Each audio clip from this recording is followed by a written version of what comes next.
Viva Palermo e viva Santa Rosalia! Giuro che non la faccio arrabbiare, anche perché non conviene. Ti sguinzaglia il cane. Assolutamente, c'è il bassotto che è. Siamo bellezza, arte a Palermo, curare Rusulia allo Sperone. Abbiamo pensato a Stefania che ha fatto questa bellissima campagna.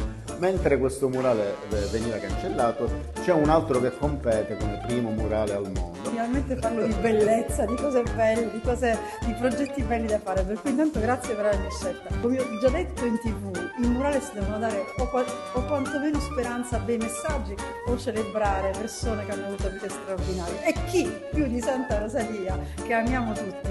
Per cui per la prima volta possiamo dare un voto consapevole a qualcuno di cui ci fidiamo veramente, che è Santa Rosalia. Facciamo vincere Santa Rosalia e con lei vincerà non solo la città di Palermo, ma mi fa piacere per lo Sperone, che è un quartiere che ogni volta viene, come dire, viene citato soltanto per cose brutte. E ho visto la collaborazione e veramente quanto ci tengono allo Sperone, quindi lo faccio con tutto il cuore, vi invito a votare, intanto perché il murale è bellissimo e già questo basterebbe, poi perché grazie a questo voto possiamo portare un sacco di artisti e un sacco di gente qui a Palermo a vederlo. Oh, siamo quasi al quinto posto, mancano pochi giorni, per cui votate, votate, votate e facciamo vincere la nostra fantastica Santa Rosalia e complimenti all'artista, è stato meraviglioso.